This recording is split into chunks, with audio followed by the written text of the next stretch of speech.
Day ওয়ানে দেখিয়েছিলাম কীভাবে আমরা 5 জনে মিলে বাইকে করে সাঁতরাগাছি থেকে জসিপুর পৌঁছেছিলাম আর শিমিলিপাল ফরেস্ট এক্সপ্লোর করব বলে ওয়াইল্ড লাইফ সাফারির জন্য গাড়ি বুক করেছিলাম কীভাবে তা দেখিয়ে রেখেছি। তো নেক্সট দিন মানে 24শে জানুয়ারি আমরা কোথায় কোথায় গেছি সেদিনকে কিন্তু আর বাইকে যাইনি, সেদিনকে আমরা যে বোলেরোটা ভাড়া করেছিলাম সেই বোলেরোতে করেই আমরা সব জায়গায় ঘুরেছি। তাহলে কীভাবে কোথায় কী গেছি যদি জানতে ইচ্ছা হয় তাহলে কেয়াস কিচেন অ্যান্ড ক্রাফট তো দেখতেই হবে। তাহলে তুমি থেকে শুরু করি কোথায় কোথায় গেছি। শিমিলিপাল জঙ্গলে প্রবেশ করার 3টে প্রবেশ পথ আছে, তার মধ্যে একটা ছিল গুড়গুড়িয়া, যেখান থেকে আমাদের সাফারির টিকিট বুক করা হয়েছিল। তো আমরা প্রথমেই ছিলাম জসিপুরে, যেখানে আমরা হোটেল নিয়েছিলাম আগের দিনকে গিয়ে। তাই জসিপুর থেকে গুড়গুড়িয়া যেতে হলে আমাদের 37 কিলোমিটার যেতে হবে। সেই জন্য ভোর 4:30-র সময় আমাদের রুমের সামনে বোলেরো এসে দাঁড়িয়েছিল, যা আমরা আগের দিনকে ভাড়া করে রেখেছি। তো সেই গাড়ি করে আমরা 5:30টার মধ্যে পৌঁছে গেলাম গুড়গুড়িয়াতে, যেখান থেকে আমরা জঙ্গলের ভিতরে প্রবেশ করতে পারবো।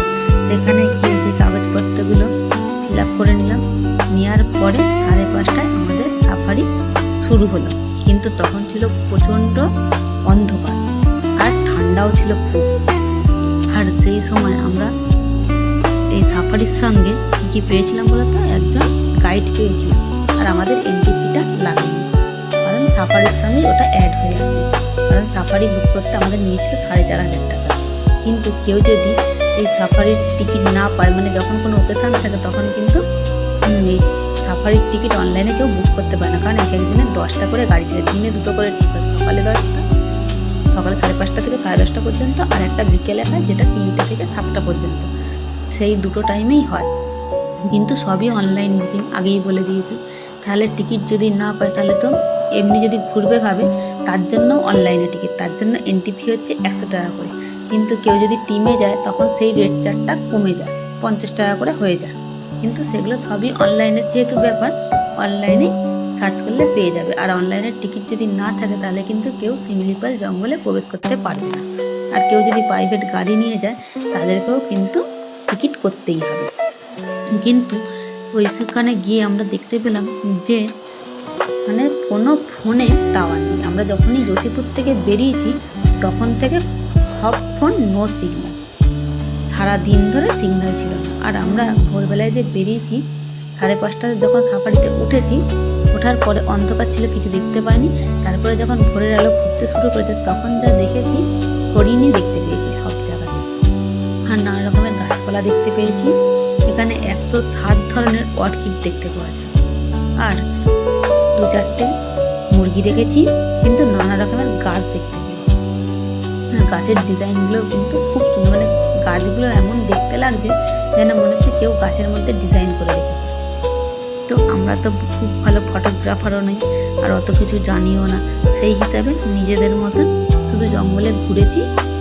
ঘুরে যখন আমাদের এই জায়গাটাতে নিয়ে এলো তখন রোদ্দুরটা দেখতে পেয়ে আমরা সাফারির থেকে নেমে এসে এই রোদ্দুরে একটুখানি গা হাত পাটা সেঁকতে এলাম, কারণ এত ঠান্ডা ছিল ভিতর দিকটাতে, মানে যখন গাড়িতে করে আসছিলাম যে বলার না।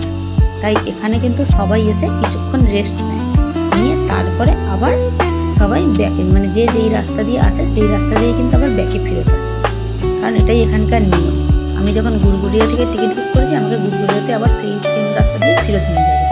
তো এখানে আমরা দাঁড়িয়ে কিছুক্ষণ ফটোশ্যুট করলাম, করে তারপরে যখন ফিরছিলাম তখন 2-3টে কাঠবিড়ালি দেখতে পেয়েছিলাম, কিন্তু কাঠবিড়ালিগুলো গাছের উপরে ছিল, তো আমরা ঠিক মতন ছবি তুলতে পারিনি। দেখো মানে আবছা ছবিটা উঠেছে, কিন্তু দেখতে খুব সুন্দর লাগছে। আর আমরা ভালো ফটোগ্রাফারও নেই যে খুব ভালো ভালো ছবি তুলতে পারবো, তাই আমরা মোটামুটি নিজেদের মতন কিছু ছবি তুলে ওখান থেকে বেরিয়ে পড়েছিলাম। তো ওখান থেকে যখন বেরিয়ে পড়লাম, এলাকাটা একবার দেখো, যেন কি সুন্দর দেখতে লাগছে, কিন্তু পুরো লাল মাটি, মানে এত ধুলো উঠছিল যে বলার মতো না। তো এই হিসাবে আমরা এর পরের, মানে আমাদের তো জঙ্গলটা ঘোরা হয়েই গেল, 10:30টায় আমাদের নামিয়ে দিয়েছে। দেওয়ার পরে তারপরে যে আমরা যে বাকি যে মানে ঝর্ণাগুলো দেখতে যাব, সেই ঝর্ণাগুলো দেখার জন্য আমাদের তো অলরেডি বোলেরো বুক করাই আছে, সে তো আমাদের জন্য অপেক্ষা করছিল 10:30 পর্যন্ত। তারপর সেই গাড়িতে উঠে আমরা কিন্তু পরের যে ঝর্ণাটা দেখতে যাব সেটাও কিন্তু এই শিমিলিপাল ফরেস্টের মধ্যে, কিন্তু এখানে এই গাড়িগুলো যায়। আর এখানে একটা মেন কথা হলো যে কোনোই কিন্তু টাওয়ার থাকে না। আমরা জোশীপুর থেকে যে বেরিয়েছি, বেরোনোর পর থেকে কিন্তু আমাদের ফোনে নো সিগন্যাল, কেউ কারোর সঙ্গে কোনো কিছু যোগাযোগ করতে পারে না। আর গাড়ির যে ড্রাইভার দাদা ছিলেন ওনারও কিন্তু ফোন একটাও আসে না সকাল থেকে। যখন আমরা লাস্টে যখন সন্ধ্যেবেলায় ঘরে মানে ঢুকবো সেই টাইমে তার একটা মাত্র ফোন এসছে। তার মানে ভাব এখানে নেটওয়ার্কের কী অবস্থা। কিন্তু রাস্তাঘাটগুলো এইরকম পুরোটাই লাল মাটি। আর এই পিছনে যে গাড়িটা দেখতে পাচ্ছ, এনারা কী করেছিল বলতো, অনলাইনে টিকিট বুক করেছিল। কিন্তু শুধু যে বললাম যে একজনের এন্ট্রি ফি 100 টাকা করে, সেই এন্ট্রি ফিটা দিয়ে অনলাইনে বুকিং করেছে। তার মানে কি তারা জঙ্গলের ভিতরে ঢুকতে পারবে নিজেদের গাড়ি নিয়ে। কিন্তু যদি কোনো গাইড না থাকে, এখানে যেরকম টাওয়ারের সমস্যা, মানে সিগন্যালই নেই, তো ফোনে কিছু তো ম্যাপ তো দেখতেই পাবে। তাহলে গাইড না থাকলে বা এলাকার লোক যদি না থাকে, তাহলে কী করে এই ঝর্ণাগুলোর জায়গাতে নিয়ে যাবে? তার জন্য অনলাইনে যারা বুকিং করে তাদেরকে কিন্তু গাইড নিয়ে নেওয়া খুবই জরুরি। কিন্তু ওনাদের কাছে ছিল না। ওনাদের সঙ্গে আমাদের দেখা হয়েছিল যখন আমরা মানে শিমলিপালটা ঘুরে ঠাকুরি থেকে নেমেছি, তখন ওনাদের সঙ্গে দেখা হয়েছিল। তখন ওনারা আমাদের পিছনে নিয়ে আসছিল আমাদের গাড়িটাকে ফলো করে। তারপরে প্রথমে আমরা কোথায় গেলাম বলতো, উস্কি ওয়াটারফলস। দেখো দৃশ্যটা খুব সুন্দর লাগে। কিন্তু এগুলো বর্ষাকালে গেলে খুব বেশি মজা হয়।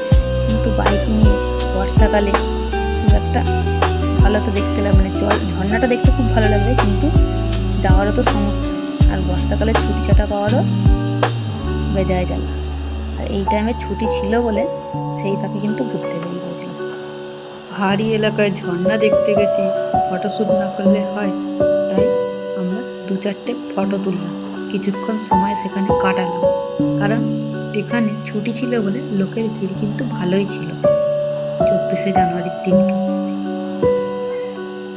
তো সেখানে কিছুক্ষণ থেকে নিয়ে তারপরে কিন্তু সেই জায়গা ছেড়ে দিয়ে আবার যাব অন্য যে ঝর্ণা দেখার প্ল্যান আছে সেখানে। কারণ সারাদিন বসে থাকলে বসে থাকতেই হবে, কিন্তু এখানে তো অত টাইম দেওয়া যাবে না। তারপরে গেলাম বেহেরে-পানি ওয়াটারফলস। এই ওয়াটারফলসের একটা খাসিয়াত কি বলতো, আগের যে ওয়াটারফলসে গেছিলাম ওটা কিন্তু সামনে থেকে দেখতে পেয়েছিলাম, কিন্তু এইটার ক্ষেত্রে দেখো একটু চমক আছে। তাহলে চলো দেখা যাক। এই যে আমরা এন্ট্রি পয়েন্ট দিয়ে ঢুকলাম, কিন্তু এইসব ঝর্ণাগুলো দেখতে যে আমরা যাচ্ছিলাম, কিন্তু কোনোটাতেই এন্ট্রি ফি লাগেনি।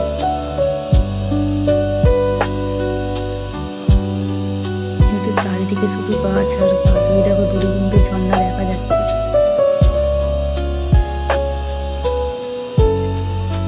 দেখো আমার ছেলে কত কিছু পড়াশোনা করছে বেহেরে-পানি ওয়াটারফলস নিয়ে। তার মেসো মাসি তাকে বোঝাচ্ছে, আর ঘরে বই খুলতেই চায় না। ওই দেখো ঝর্ণাটা কিন্তু পাহাড়ের ওই পারে, আমরা আছি এই পারে, আর ঝর্ণাটা ওই পারে, কিন্তু দেখতে ব্যাপক লাগছে। তাহলে এই বেহেরে-পানি ঝর্ণাটা দেখার পরে, আর এই ঝর্ণাগুলো কিন্তু এক একটা সাইডে, একটা যদি পূর্বে হয়, একটা হচ্ছে পশ্চিমে, একটা হচ্ছে উত্তরে, একটা হচ্ছে দক্ষিণে। তার জন্য টাইমটা অনেকটা লেগে যাচ্ছে। 10:30টার সময় বেরিয়ে আবার প্রথমে গেলাম উস্কি ওয়াটারফলসে, তারপরে এলাম বেহেরে-পানিতে। তাহলে বেহেরে-পানিটা দেখে নিয়ে আমার দুপুর তো হয়েই গেছে, তো খেতে হবে। তার জন্য তারপরে যাব এখানে যে আদিবাসী গ্রাম যেখানে পাওয়া যায় কত্তকরা চিকেন, সেখানে যাব। সেখানে গিয়ে আমরা খাওয়া দাওয়া করব। কারণ এখানে মানে এই রুটে যখনই কেউ ঘুরতে আসে তখনই কিন্তু সেখানেই সব খেতে যায়। তো আমরা এই বেহেরে-পানির ওয়াটারফলসটা ভালোভাবে দেখে নিয়ে তারপরে আবার যাব খেতে। তো দেখো এখানে কিন্তু দুটো মাত্র হোটেল আছে। এই যে এখানে পুরো কাঠের জালে রান্না হচ্ছে, আর কাঠের জালেই দেখো কত্তকরা চিকেনও রেডি হচ্ছে। ওইটুকুনি করে চিকেন দিচ্ছে, কিন্তু 50 টাকা করে দাম নিচ্ছে।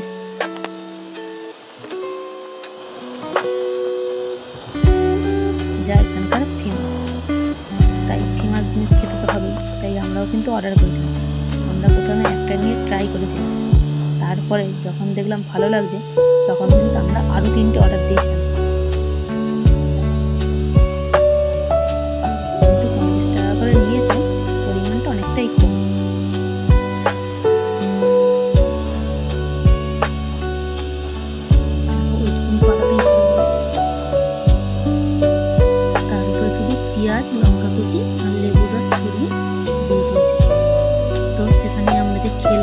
থালি হিসাবে ভেজ থালি, চিকেন থালি, আন্ডা থালি সবই আছে, কিন্তু এখানে আবার জলের বোতল আলাদা দিচ্ছে ফ্রি।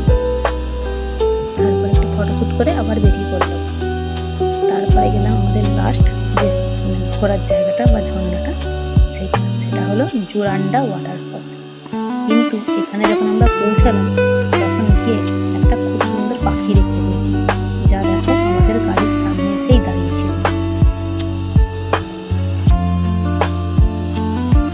আমরা জঙ্গলে ঘুরতে গিয়ে যা দেখতে পাইনি, কিন্তু এখানে এসে কিন্তু সেই পাখিটা দেখতে পেয়েছি। দেখো কি সুন্দর ওই গাছের গুড়িটার উপরে বসে আছে, দেখতে কিন্তু হেব্বি লাগছে। কিন্তু জঙ্গলে এরকমভাবে সারাদিন ধরে ঘুরে খুব ভালোই লেগেছে।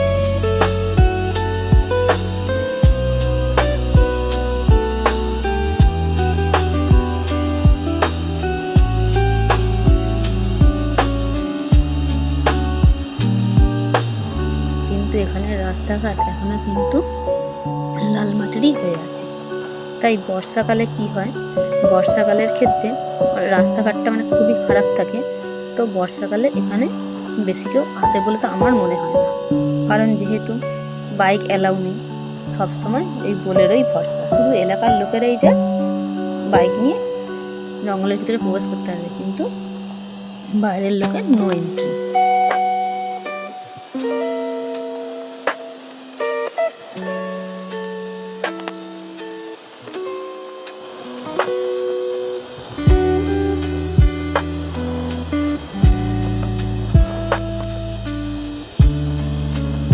দেখো শুধু দৃশ্যটা একবার। এটার ক্ষেত্রেও ঝর্ণাটা কিন্তু সামনে ওই দূরে, কিন্তু প্রথমেই বললাম বর্ষাকালে আরো ভালো লাগবে, কিন্তু তাই বলে তো বর্ষার অপেক্ষা করলে চলবে না, অন্য টাইমেও তো ঘুরতে যেতে হবে। কিন্তু জলটা দেখো কি সুন্দর উপর থেকে নামছে।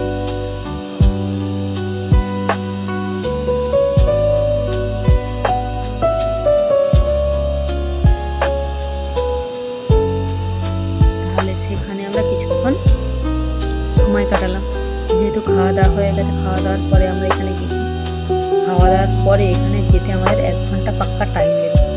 কিন্তু এই যে জোরান্ডা ওয়াটারফলস থেকে আমাদের যে রুম আছে জসিপুরে, সেখানে পৌঁছাতে সন্ধে হয়ে যাবে বলে ড্রাইভার দাদা বললেন, কারণ আমরা অনেক দূরে চলে এসেছি। তো এখন দেখছো আলো ফুটে আছে, কিন্তু আমরা যখন রুমে পৌঁছাবো তখন পুরো অন্ধকার হয়ে যাবে।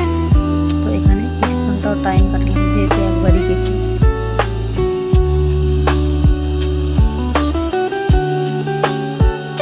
এখানে গিয়েই আমরা এইসব ছবিগুলো তুললাম, যা প্রথমে দেখিয়েছিলাম।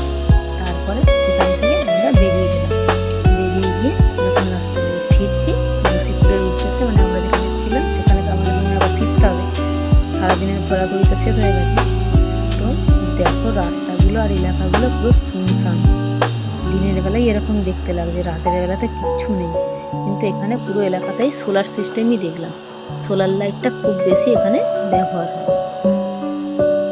আর এলাকাতে যে ঘর বাড়িগুলো আছে খুব কম, হয়তো 20-22টা করে বাড়ি নিয়ে হয়তো এক একটা করে গ্রাম গড়ে উঠেছে, কিন্তু যোগাযোগ ব্যবস্থা খুবই খারাপ।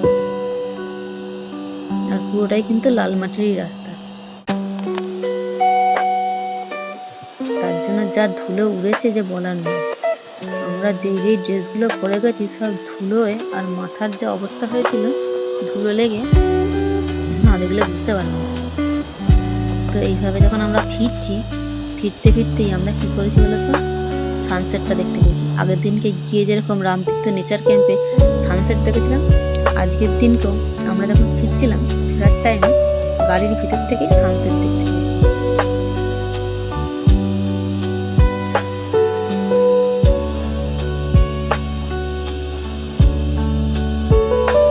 পুরো রাস্তাতে কোনো ঘর বাড়ি নেই, কিচ্ছু নেই, কিন্তু এখানে লোকেরা ভালোভাবে চাষবাস করতে পারে, কারণ সবার বাড়ির সামনে দেখলাম কি সুন্দর সব চাষবাস করে রেখেছে।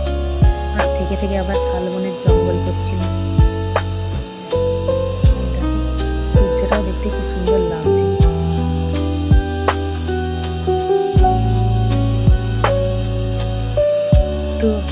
আমরা সকাল কিন্তু 4:30টায় ঘর থেকে বেরিয়েছি, মানে রুম থেকে। সারাটা দিন এই বাড়িতে ঘুরে ঘুরে কেটে গেল।